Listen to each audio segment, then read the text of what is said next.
welcome to 2 Minutes and Beyond, the podcast where we review the Toy Story movies 2 minutes at a time. I'm Bianca Garcia, and this is Macy Ball. Hello. Hi. In this episode, we're talking about minutes 77 and 78 of Toy Story. We hit the end of the movie almost. I know. We're about to within the next half hour. It's been a long time coming. Yeah. Oh although we've still got one episode after this. One more episode. That sounds so credits. Crazy. It's just credits, but yeah, that sounds crazy that we only have one more episode after this one. Yeah. Well, should we get started? Let's do it. Alrighty. These 2 minutes start off with Andy's toys gathering around to hear Sarge reveal Andy and Molly's Christmas presents over the baby monitor. Woody is suddenly yanked backwards by Bo, and he yells and says, "Oh, Bo, there's got to be a less painful way to get my attention." Bo says, "Merry Christmas, Sheriff," and points upward with her crook. He looks up and says, "Say, isn't that mistletoe?" And Bo responds, "Mm-hmm," and pulls him down to kiss him. The camera moves up to reveal Bo Sheep standing on Andy's shelf and holding a twig of mistletoe. I wish I had Bo's confidence.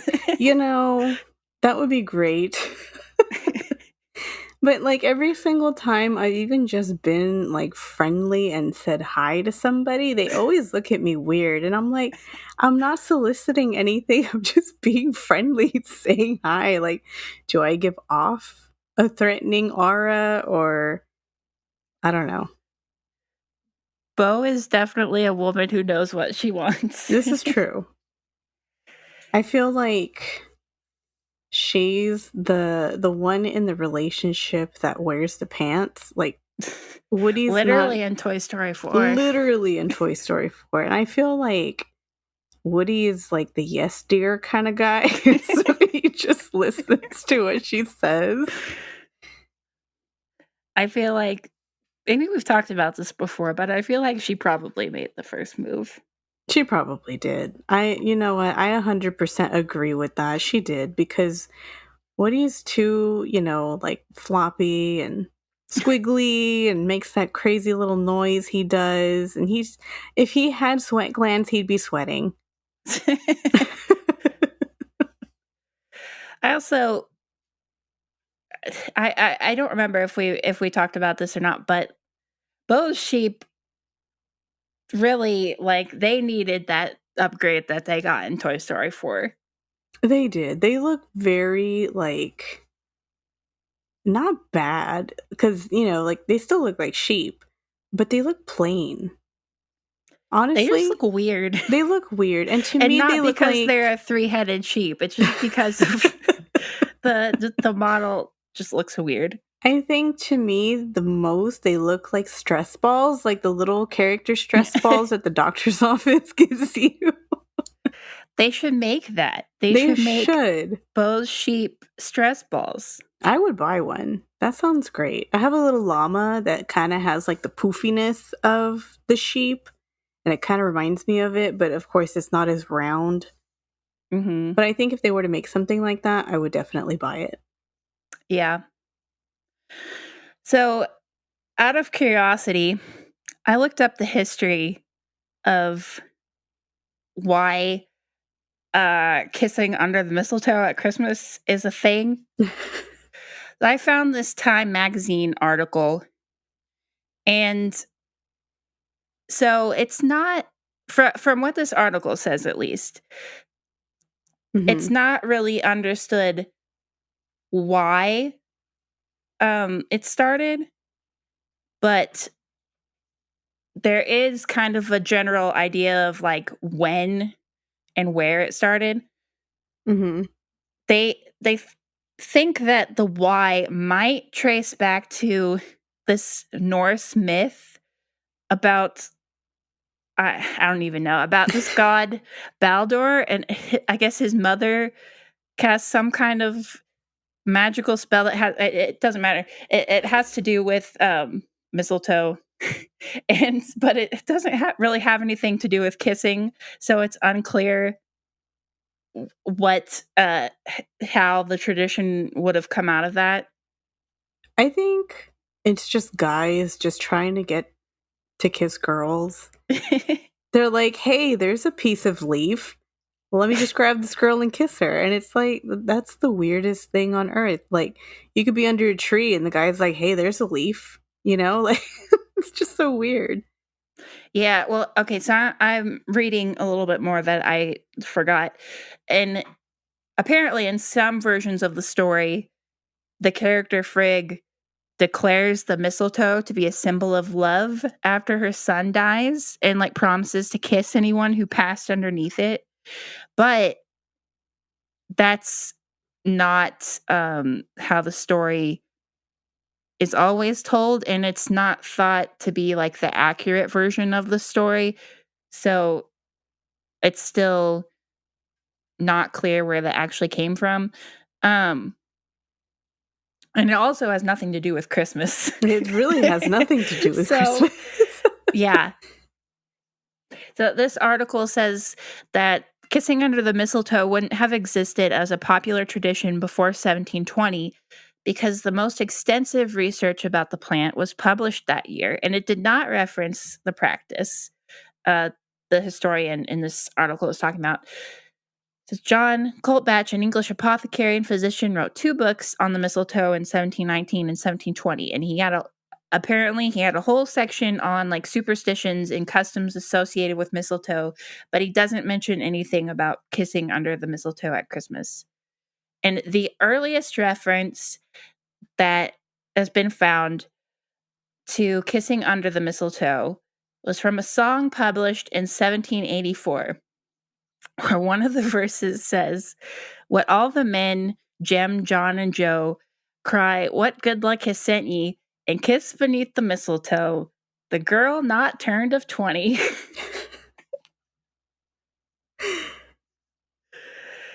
So that's a little creepy. I feel like there's no significant thing. Like, there's no real reason to kiss under the mistletoe. It's just people are like, I'm just going to kiss a girl that's not even 20. She's a minor. I'm going to kiss her. But it's still unclear like what happened between 1720 and that song in 1784 that made kissing under the mistletoe like a thing that happened at Christmas. Um Apparently in Charles Dickens' book, The Pickwick Papers, which I feel like I read in high school or at some point, but I don't remember anything about it. He talks about the girls screaming. It says that he writes that younger ladies screamed and struggled and ran into corners and threatened and remonstrated and did everything but leave the room until some of the less adventurous gentlemen were on the point of desisting when they all at once found it useless to resist any longer and submitted to be kissed with a good grace. That That's sounds from the Pickwick Papers. that sounds horrendous. I know. It's so far at this point all the references are just portrayed as all the references to this tradition at in literature and things at the time are portrayed where it's like women being basically coerced into kissing under the mistletoe. Yes, exactly. And I feel like it's so outdated that people just do it because they're like, oh, it's tradition.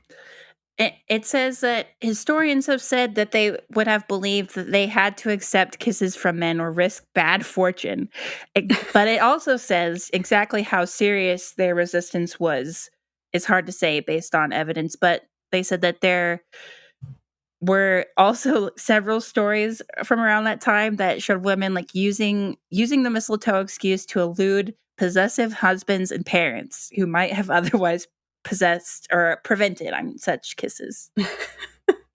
So there were some women using it to their advantage. This is true. Some women do like to use things like that to their advantage. I, on the other hand, Bo does. Bo does for sure. You know what, Bo Peep? You can keep doing that.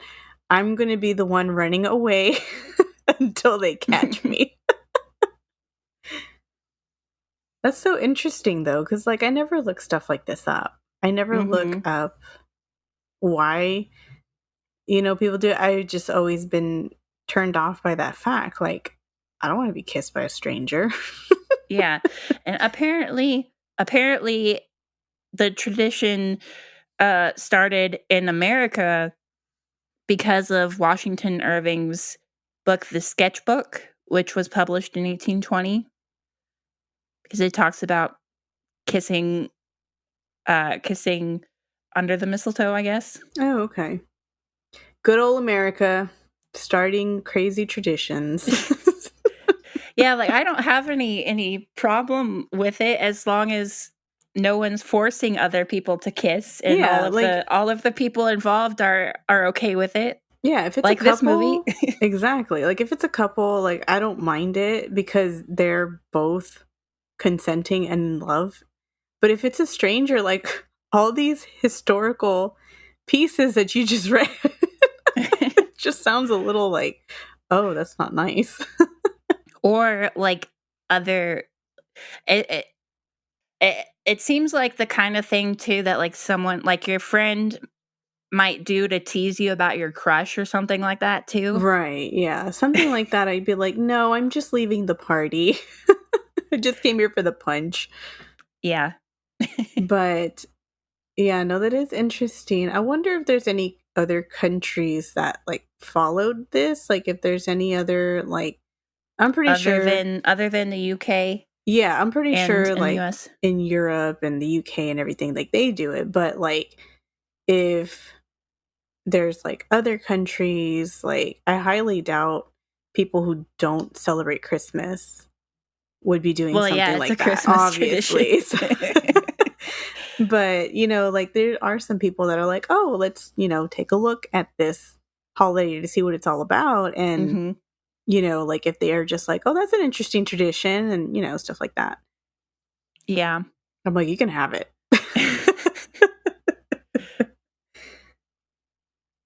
Well, moving on. Yeah, I'm like now I'm looking at the notes. I'm like, "We should probably move on." So, moving on. At the 16-second mark, Rex says, maybe Andy will get another dinosaur, like a leaf eater. That way I could play the dominant predator. Rex and Slinky laugh, and Buzz tells everyone to be quiet. Through the baby monitor, Sarge says, Molly's first present is Mrs. Potato Head. Repeat, a Mrs. Potato Head. Mr. Potato Head looks shocked, and Ham says, way to go, Idaho. Mr. Potato Head says, gee, I better shave, and pulls his mustache off and throws it to the side. I've always loved that, where he's like, way to go, Idaho. Yes, and it just the visual joke of he's like, "Oh, I gotta shave," and he And he just just pulls like his mustache off and throws it to the side. that's my favorite. I think that's one of my most favorite scenes of the end part. Like just him tossing his mustache away. Yes. It makes me wonder though, so, like, does Mrs. Potato Head just come out of the box and immediately, like, they're already married? Like, she's just met this guy for the first time? Exactly. Like I thought about that too. Like what if at the beginning when she came out of the box she did not like Mr. Potato Head? Like how did they get together? Like I guess it's maybe just like I toy mean, they're logic where they are already in love. like Barbie and Ken, Yes.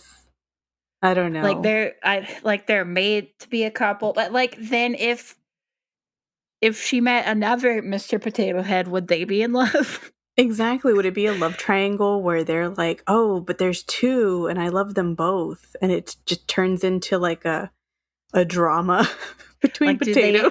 do they have to be with the toy that they're supposed to be with, or could they, be in a relationship with someone else? See, that's an interesting thought. Like, just because they're Mr. and Mrs. doesn't necessarily mean that they're together. So maybe? Like, what if there's a Mrs. Potato Head married to a combat Carl? I don't know.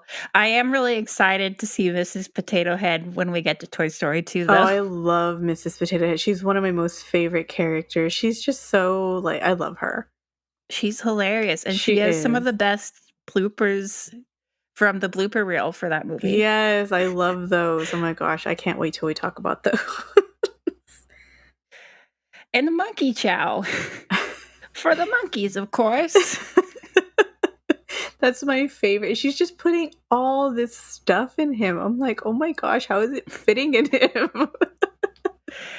He's a TARDIS. He's bigger on the You inside. know what? Yes, he is. Mr. Potato Head confirmed is a TARDIS. Oh gosh. Also, when in the background uh after Sarge announces Mr. Potato Head and Potato Head or Mrs. Potato Head and Mr. Potato Head is looking all shocked. Mr. Spell is in the background and his screen just says hubba hubba. Oh my gosh, yes. When I first saw that, I was like, oh, that's cute. That's like, I just love that Pixar adds like silly little things like that. Mhm. There's something really wholesome that I love about Rex's little joke. Yes, I Like, love Rex so much when he says that, when he's going to be the dominant predator. yes. Well, and it's funny too because Rex, I mean, he's a funny character, but he's not. It's because of like the things he says, and that's like he's not making like cracking jokes all the time. Exactly. He's not one of the funny guys in that, like, he's cracking jokes. He's one of the funny guys in that he's just sheepish and he's not what he's like stereotyped as like a vicious dinosaur. He's Hmm. completely the opposite. So like in this scene when he actually like makes a joke and he's like he's clearly like so pleased with himself about it. Yeah. Like it's so funny. It's Yes, so like he cute. executed the perfect joke. Yeah. And then Slinky's reaction is so cute. The way he laughs and he like he like stomps his foot on the ground while Yes. Oh laughing. my gosh, I love Slinky. Oh my gosh. All the toys are so cute. I know. I feel like we say that in every single episode. They just are. You know what, you guys? If y'all listening are tired of us saying that, then this is not the podcast for you because we really love these characters. I mean, surprise, two girls doing a Toy Story podcast love the Toy Story characters. Exactly. I'm like, if you wanted something else, I'm sorry. This is just us gushing about one of our favorite movies. Yes. One of the things that I love about this scene is that in any well, not any other movie, but a lot of other movies, they would have gone like out of their way to explain or have some character talk about like, oh, things are so much better now than they were like when everything happened before and like now we're all happy and everything. But like Right. they don't do that. They show these really like subtle things. Like Buzz is up there sitting on the bed up in Woody's spot that he was so protective of before. Mm-hmm. And whereas before they were all freaking out about Andy's birthday and being replaced by new toys, now they're all like excited. And Right. Rex even Yeah. before um before he's like, what if I get replaced by another dinosaur, a mean one? I just don't think I could take that kind of rejection. And then here he's like, he's excited about it. Yeah. He's like, maybe Andy will get another dinosaur. Right. I know. I like that too because in the beginning, they're all set in their ways. They're all like, okay, we can't get another toy because that means somebody else is going to leave.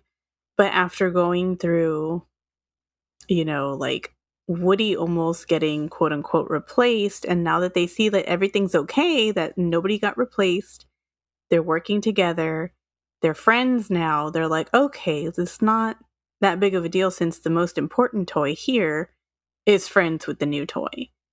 Mhm. So I guess it like changed their perspective in that they don't see it as like a fearful thing anymore. So now they're more relaxed about it and now they can even be excited about it like, hey, a new friend. Mhm. And I like that they don't hit you over the top of the head with it. They're just like Right, they're not like, "And the moral of the story, children," like, it's not that, it's very subtle, but you do notice it. yeah, they don't have to explain it. They just show it. Right, and I can always kinda get annoyed when shows do that, like, even not so much like adult shows, but, like, shows for older audiences, like, sometimes they still Mhm. do that, and I'm like, "This isn't preschool. We know what's happening." Yeah, but even just the fact that Buzz is sitting up on Andy's bed is such a subtle thing, and yet earlier in the movie, Andy puts Buzz on top of the bed, and Woody is so bothered about it. Mhm. But here, he's sitting up there and, He it's allows not a him to, problem. yeah, Yeah, it's he's learned not to accept just him. exactly, it's not specifically his spot anymore, but you know, it's both of their spot or whoever else wants to sit up there. Yeah, and Andy's now he's got instead of just, like, the cowboy or just the Buzz Lightyear bedding, he's got I'm trying to find it. He's got, like, the Buzz Lightyear bedding with the cowboy bedding kind of folded on the end, and then, Mhm. the cowboy he's got a cowboy pillowcase and a Buzz pillowcase, and the mixture of the different posters and drawings as well too. Right, and I like that too. It's like it's not right in your face, it's subtle, but when you do see it, you're like, "Oh, that's cute. I like that." Mhm. Should we move on? I think so. Okay. At the 35-second mark, Woody jumps onto the bed. Buzz sees that Woody has lipstick marks all over his face and gives him a knowing look. Sarge's voice comes through the baby monitor saying, "Come in, frankincense." Annie, who is Annie? Andy is now opening his first present. He starts to cut out, and Buzz impatiently hits the baby monitor a few times to try to get it to work. Woody says, Buzz Lightyear, you're not worried, are you?" Buzz responds, "Me? No, no, no, no, no, no, no." Buzz looks nervously at the baby monitor and asks, "Are you?" Woody answers, "Now, Buzz, what could Andy possibly get that is worse than you?" We then hear Andy saying, "Oh, what is it? What is it?" There's a barking sound, and Andy exclaims, "Wow, a puppy!" The movie ends with Woody and Buzz looking at each other, first in surprise and then with a worried smile, before it cuts to black and a duet version of "You Got a Friend in Me" plays over the end credits. The end. Yay, the movie I mean, we've still finished. got credits We left, still but have credits. I love that ending. It's a fun ending because it's like now they're friends and everything's okay. And now there's the chaos of a puppy. Well, and I love getting to see that type of interaction between Woody and Buzz, which and the rest of the movies, the thing that frustrates me is they in this first movie, they created basically one of the greatest character friendships in like animated film history. And then the rest of the movies, they're split up most of the time. I know. That So we makes me never mad. see these kind of moments between them very often. Right. Where Yeah. they're just like being friends. I feel like there could have been a whole lot more of that, which would have been great. But I think also the reason why they did it was because if they were working together, they would have solved the problem quicker. I don't know. You Maybe mean in the later movies? in the later movies. Well, also Woody was kidnapped. He So, was, so he couldn't have done anything about that. So yeah. And I mean, technically, I guess they're still together for most of Toy Story 4, but cuz Buzz goes after Woody, but they are doing separate things still. right. It's not like they are together for too long of a period because they do get separated and they meet up, but then they separate again. Yeah, they meet up on the roof of the antique shop. Yes. So, I don't know. I guess it's a little bit more of them being together, but not as much. Well, that's why I enjoy Toy Story That Time Forgot. Yes, I love that one because they're working together. But you don't even see that much of them in it, Yeah. I guess. Well, It's not too terribly much, but when we do see them, they're actually together. Like, they're like cracking jokes to each other. yes, it's great. I'm like, I love that. I want to see more of that. They really deprived us of that, and I'm a little frustrated about that. I'm a little offended about that. Oh well. What can you do? Go work at Pixar. They'd have to go back and if we wanted to have more of that kind of thing, they'd have to go back and do something that takes place pre Toy Story 4. That's true, because now that they've Or I guess they could meet up again after Woody has left them all at the end of Toy Story 4. he I don't know. completely abandons them and tells them, "Bye, losers," because that's how it ends. Spoiler alert. They could have a short where like Woody and Bo come visit them at Bonnie's house That while the would be carnival's in great. town or I would something. love that. See, we need to have content like that. And they have a day Pixar needs to together. hire us. They really do. You know what? I am willing to go fly over there and live at the Pixar headquarters. I don't need a house. I'm Live just going to at live. the Pixar Yes. headquarters. Just put a little bed under my desk. You can ask Pete Doctor all of our questions. Yes, I'm going to ask him all of our questions. It's going to be a long list. Yes. Oh man. I'm pretty sure he would kick me out. He's like, "You can't work here." we need to be hired by Pixar so we can make the Mr. Spell and See and Say buddy movie. Yes, you know what? I would watch that. I would create that. Or the robot and snake buddy movie. We need that too. You know what? All four of them together. They're going to go on an adventure. Yeah, there you go. It's going to be 4 hours long, you guys. An hour for each character. Oh gosh. We're going to get fired so fast. After the storyboard, they're like, "Get out of here." If we even make it that far. If we make it that far, I'm pretty sure during the, what do you call it? The probation period? Interview or The interview too, probably. I'd get kicked out of there. They're like, "We'll call you back." Actually, no, we won't. We're not going to lie to you.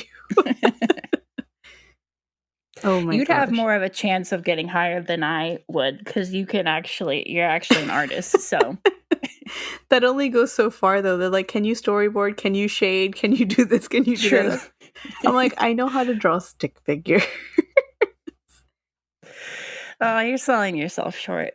I mean, you made our logo. Oh, I did. I did make the logo. So that is, I can show them that. I'm like, this is the best I can do, you guys. And they'll be like, you ripped off our I sure did, logo. but I traced it too. Oh man. I like the camera fake out of like it feels like that it's pulling back and there's gonna be like this nice scene of like the snow outside and everything, and then Andy's like, "Oh wow, a puppy," and it zooms back in. I do like that too, just to see their concerned face. I think that's part of why that moment is so funny. Yeah, it's because of that sudden like zoom in. That's a fun ending. I like the way they ended it. Mm-hmm. Everything feels like it just fits perfectly from the beginning to the end. It just works. Everything flows. Except for all the flaws that we found. Yeah, except for those. So, according to the audio commentary, it was story artist Jill Colton who had the idea. Like, she just suggested in passing that Andy should get a puppy. I don't know if they if they just didn't have anything planned for that, or if they were, if they weren't gonna mention what Andy got at all, or if they were trying to think of something and she's like, "Oh, he should get a puppy." You know, yeah, because I'm thinking about that. Like, It probably was originally going to end with just Woody saying to Buzz, "What could be worse than you?" Maybe. And they probably just added that at the very end.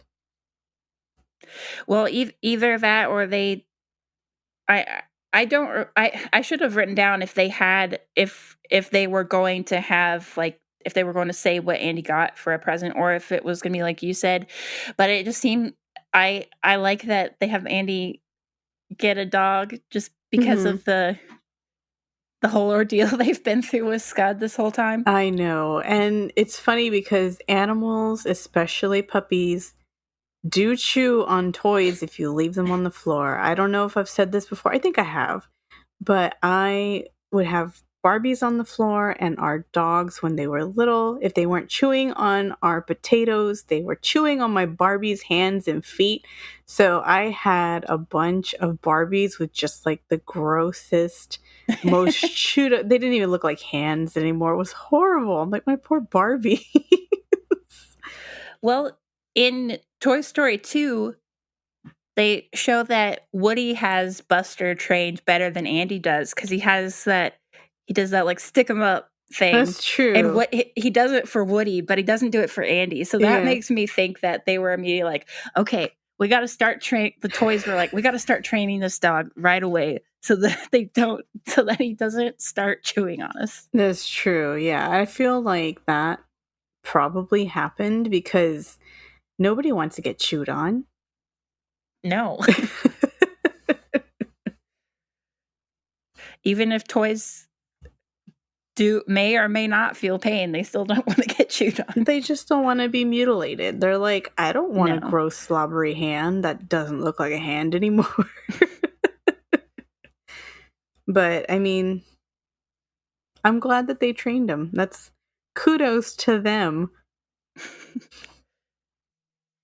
So the duet version of "You've Got a Friend in Me," a lot of times when it starts, I it throws me off because 'cause I'm not used when Lyle Lovett starts singing, Yeah, because I'm so used to just Randy's version, and I forget that it's a different version at the end of the movie, right. No, I and noticed it's that not. too, and it Yeah. threw me off the first time. I was like, that's not Randy.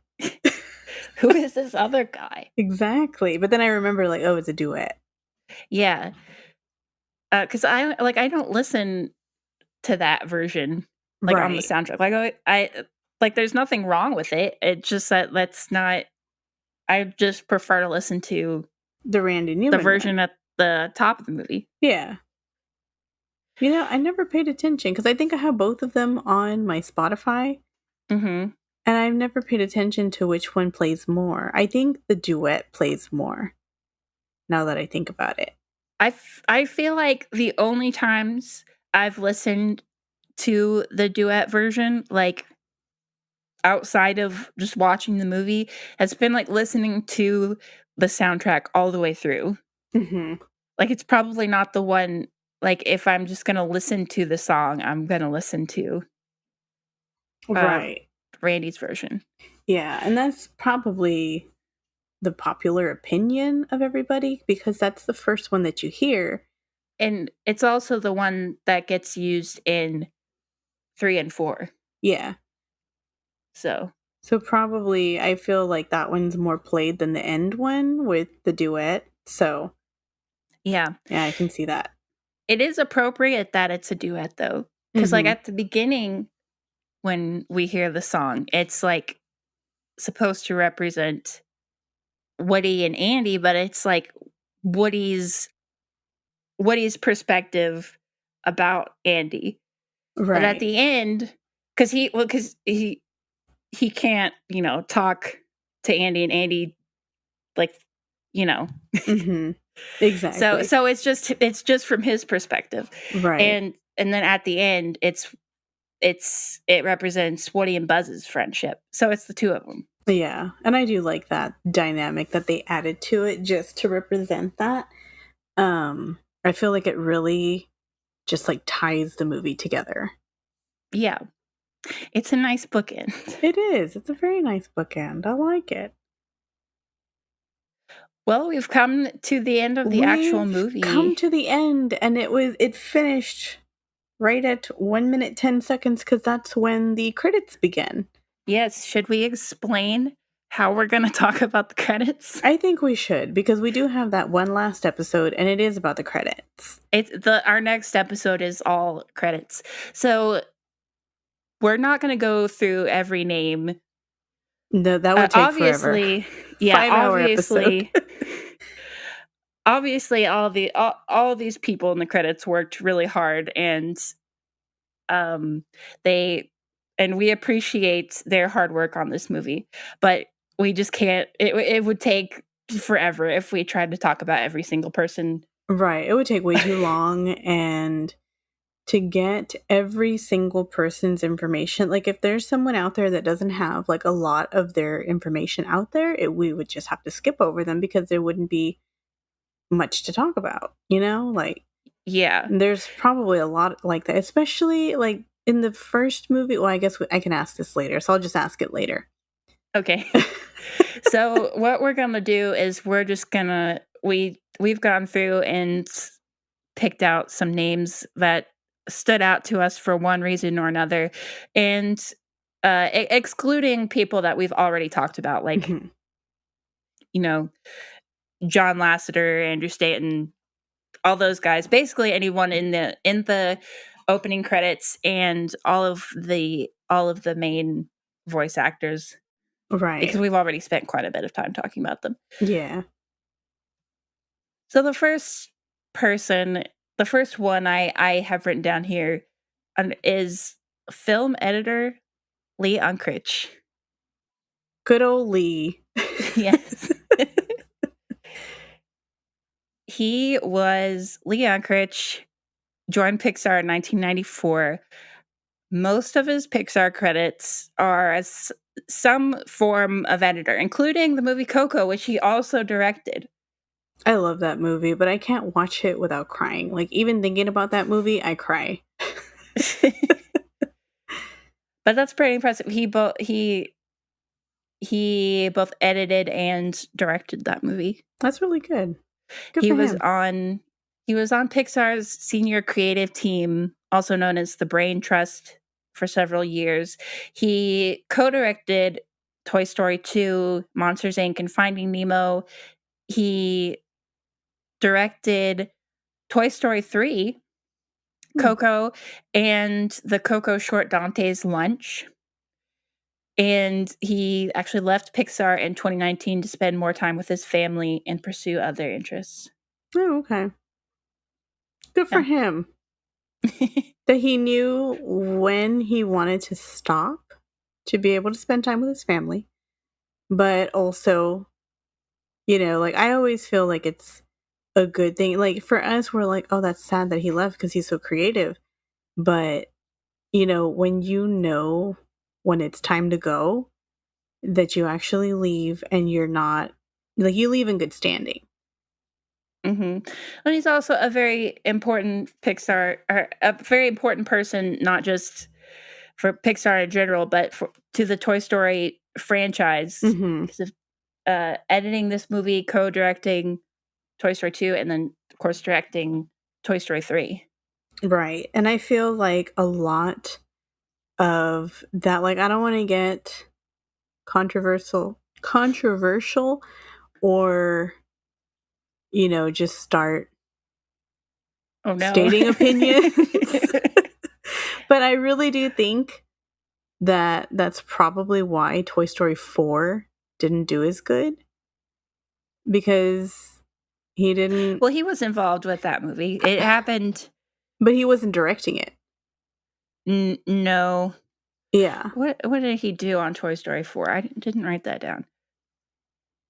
Because that was still being made before he left. Right. But what I was trying to get at, like, he co directed Toy Story 2 and then Toy Story 3 he actually directed. And I don't think he. He was one of the executive producers, and Okay. he's also listed as an additional editor. Okay. So then it's just everybody's opinion that Toy Story 4 didn't do good. Well, no, it did well It at the did box office. well. Like, it was one of the highest grossing animated films of all time, wasn't it?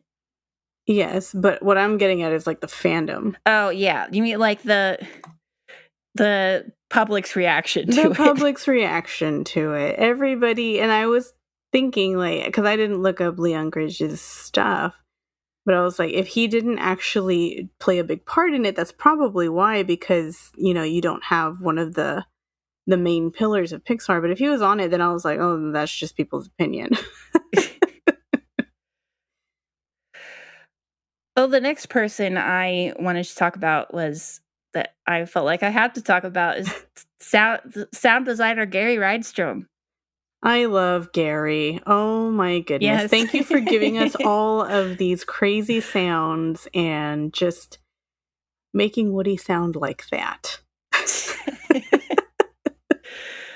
I don't know. I don't know if he was directly responsible for that shaking sound, But I'm rattling sure sound Woody makes, he or if greenlit it it was or someone else something. on the sound team. But He did something, and it, I mean, it went through to the movie, so thank you, Gary. we've talked over and over again about how great the sound design in this movie is. Yes, I really do think that even 25, 35, and even 45 years later, everybody's going to be like, I really like the sounds in this movie. Well, right now I'm like, I really like the sounds in this Yes, movie, it's just, they're good sounds. They're and very 90s sounds. and like we've said before, it's got its own like audio audio identity that's different from the rest of the series, Exactly. It's kind of which I like, love. it's quirky. Yeah. I really like it. But anyway, talking about Gary Rydstrom, he's got like tons and tons of credits on IMDb. His credits go all the way back to Indiana Jones in the Temple of Doom, where he started as an audio technician, to like the Terminator, to Jurassic Park, Oh, very to nice.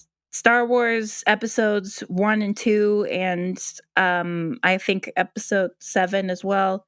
Or not, yeah, 7. That's The Force Awakens, right? Yeah. I think so, yeah. And like the most recent thing being Jurassic World Dominion. Okay. Yeah. His Pixar sound design credits include, of course, Toy Story and A Bug's Life, Toy Story 2, Monsters Inc., Finding Nemo, and Brave. Oh. Yes, he actually also directed the Pixar short Lifted, the one that was in Okay. front of Ratatouille about the aliens. I did like that one. That one was cute. Yeah. And he also directed the Toy Story short Hawaiian Vacation. Oh, that's interesting. Yeah. I like I didn't know that. that till today. Yeah, I didn't know that either. That's a fun little tidbit.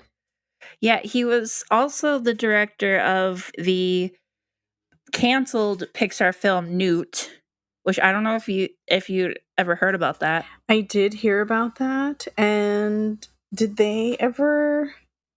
I don't think they're going to do it anymore, right? Like, No, it was canceled it like was canceled completely. yeah. It was about a male and female newt that were forced together to keep their species from going extinct, even though they hated each other.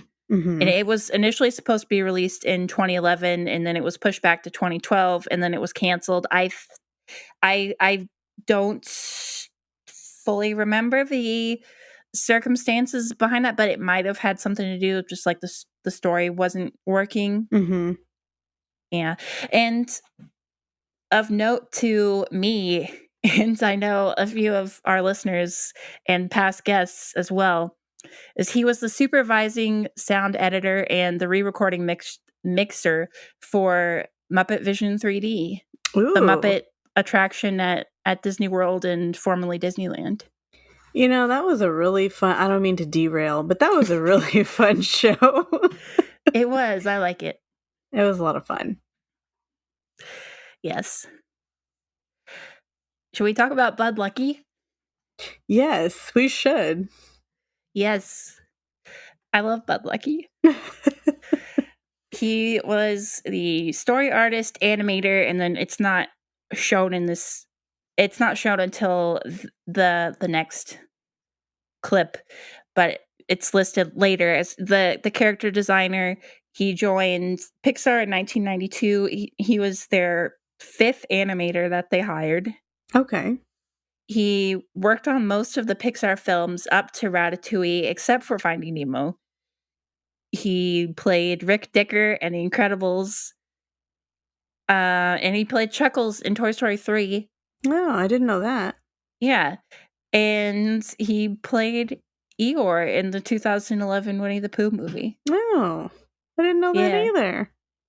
I love his performance I as do Chuckles. too. Honestly, he does do pretty good. He's a fun guy. Mhm. He was the director, writer, like the narrator, composer, and like production designer for the short Boundin', which is one of Oh, my okay. favorite Pixar shorts. I used That's to one of watch my that one over and over again when I yes, was a that kid. one's one of my favorites too. That song pops into my head every once in a while. I'm singing bound, bound, bound and rebound, however it goes. That one's really cute. I do like that one. That one's just it's fun. Mhm. It's super cute. Mhm. And in the 70s, he actually created 14 different animated shorts for Sesame Street, Oh. including probably the most well-known ones would be The Alligator King. Oh, I remember that one. Yeah, and The Ladybug's Picnic. Oh, I remember that one too. That Yes. one's Anytime I have super to cute. count to 12. I sing that in my head every single time. It's to the point where it's just automatically happens when I see the number 12. Yeah. And Yeah, it's funny same. because every single time I like tell somebody about that, like if I just randomly share it, they're like, I do that too. It's either that or the pinball number count, Oh, I liked that one too. which also counts to 12. Yes, I liked that one. I liked the one where I like how we're derailing to Sesame Street now. It was stop animation, but it was the numbers that would come out of like playground stuff.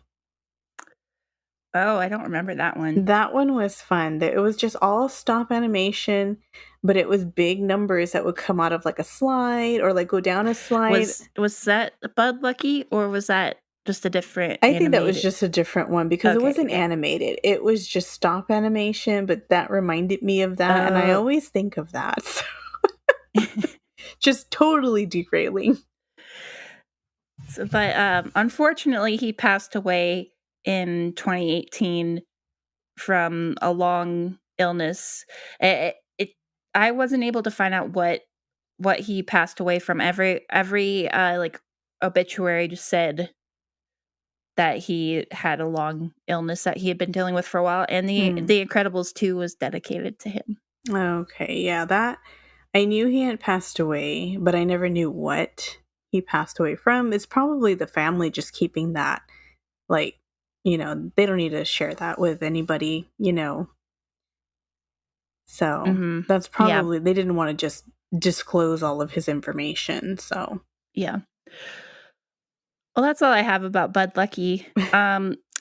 The last interesting thing I wanted to, and the last person I wanted to talk about in the credits was at the very end of this clip, we see a credit for animator Ken Willard, and it says from 1959 to 1995. And I looked him up, and apparently he passed away in September of 1995. So like only a couple months before this movie came out. But okay. he was an animator on Gumby Adventures, the show, and then Gumby the movie, and he also worked on The Night Before Christmas, and he Oh. worked on the video game Clay Fighter, which I only mentioned because I was looking it up right before we started this, and I was like, "Have you ever heard of this game?" And we're both looking at it, and it's very like the animation is good, but it's like these clay stop motion figures like that are fighting each other. It's incredibly 90s. Please look it up because it's just one of those things that you look at it and It's so